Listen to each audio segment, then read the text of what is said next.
Good day teachers! Welcome to my YouTube channel. Ang pag-usapan po natin ngayon is all about teacher's reflection form. So we have 4 objectives. Okay, so objectives to 6 to 9 which is the indicators. At bawat indicators or objectives ay mayroon din siyang mga katanungan. At yung mga katanungan na yan ay ating bigyang mga kasagutan. So the context of our TRF this video is all about is in the city or community which is highly adapted to 21st century. So ang gagawin nyo lang, aking mga kaguro, please ready and prepare your ballpen at notebook kasi habang babasahin ko yung sagot, bawat objectives ay magsusulat po kayo, aking mga kaguro. Okay ba tayo dyan? So, let's start. So, ang tanong po ng objective 6 is, how do you maintain a learning environment that is responsive to your community's context?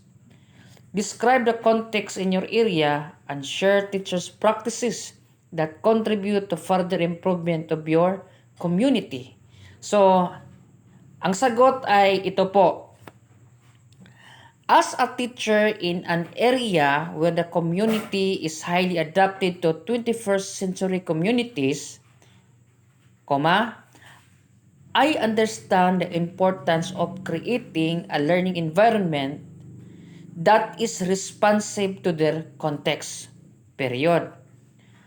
Our students come from diverse backgrounds and have varying academic and social needs, and it's important that we as educators meet these needs to support their growth and development.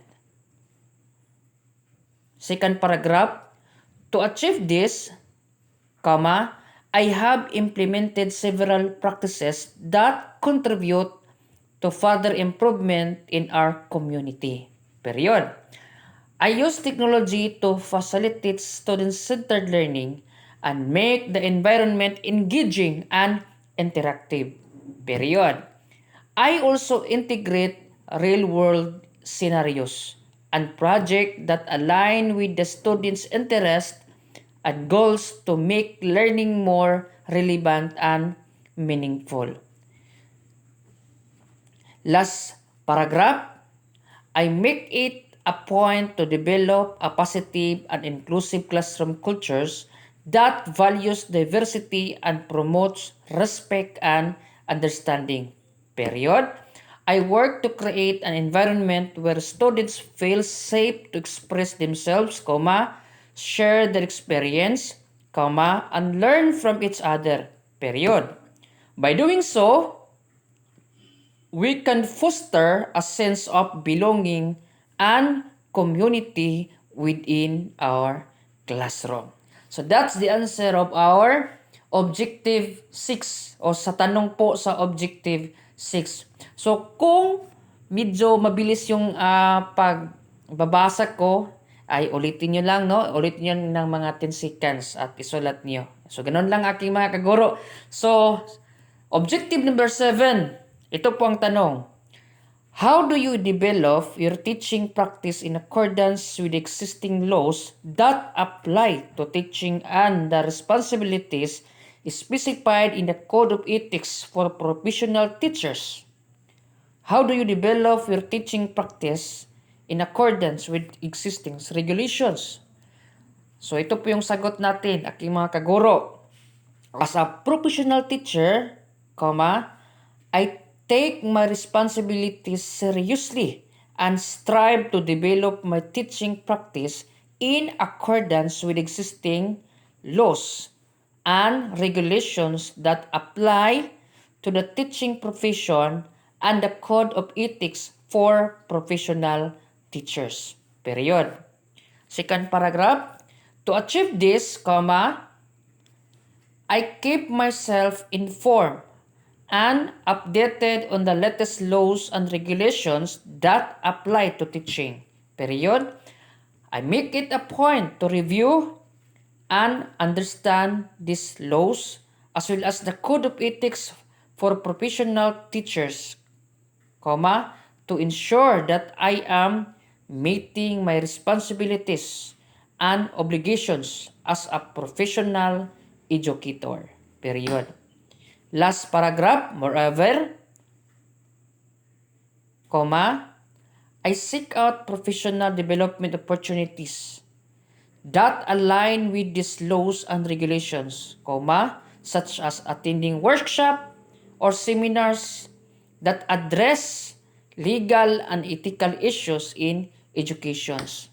Period. These opportunities help me to develop a deeper understanding of the legal and ethical framework within which I operate, as well as practical strategies for incorporating this principle into my teaching practice. Yun. So, nasagot na natin yung objective 7. I hope na sa ating by division po sa pagsagot nito ay sana hindi ma-change yung tanong every objectives. Pero kung ma-change man, hindi pa rin yan lalayo sa objectives. Baga, meron lang po mga revise. Pero nandun pa rin yung thought. Okay? So, objective 8. Ito po ang tanong. In which practices do you show care, respect, and integrity to learners, colleagues, parents, and other education stakeholders? How do these practices uphold the dignity of the teaching profession? So, ito po yung sagot natin, aking mga kaguro. As a teacher, my aim is to create a safe and inclusive learning environment where all learners feel valued, respected, and supported. To achieve this, I believe that it is essential to demonstrate care, respect, and integrity in all my interactions with learners, colleagues, parents, and other education stakeholders. Third paragraph, one way that I demonstrate care is by showing genuine interest in my learners' well-being and success.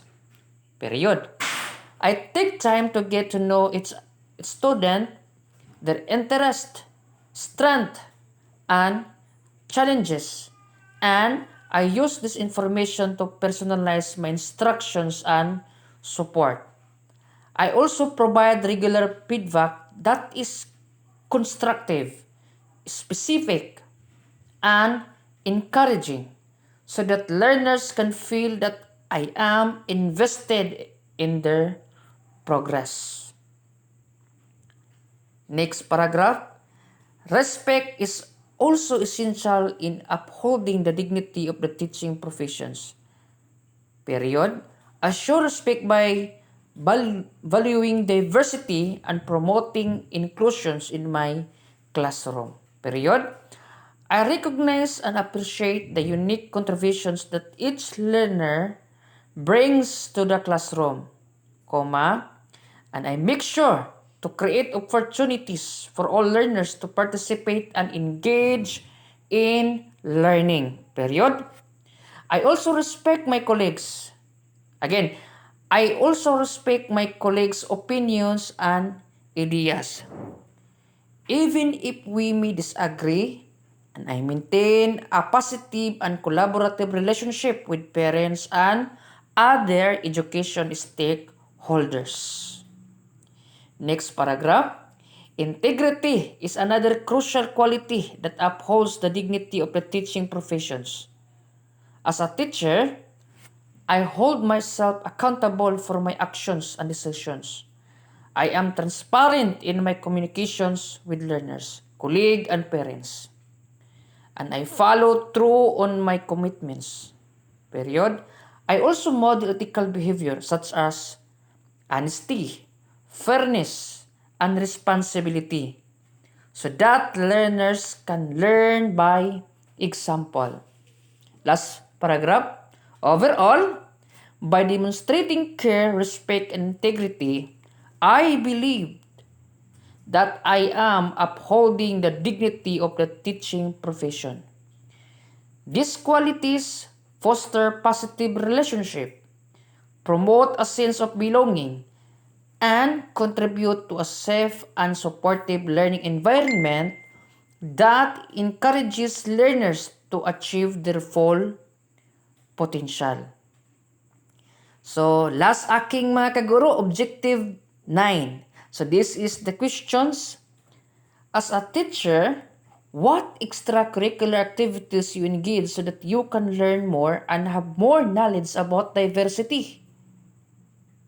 So, ito po yung sagot natin, aking mga kaguro. As a teacher, I am committed to continuous learning and professions development, and I recognize the value of extracurricular activities in expanding my knowledge and understanding of diversity. Next paragraph. One extracurricular activity that I engage again, one extracurricular activity that I engage in is attending conferences and workshops that focus on diversity and inclusion. Period. These events provide opportunities to learn from experts in the field, explore new perspectives and strategies, and networks with other educators who share my interest in promoting diversity and equity. Next paragraph po tayo. I also make an effort to seek out diverse perspectives in my own reading and research. Period. I read books and articles that explore different cultures, experiences, and identities, and I make sure to include materials from a range of authors and voices. Period.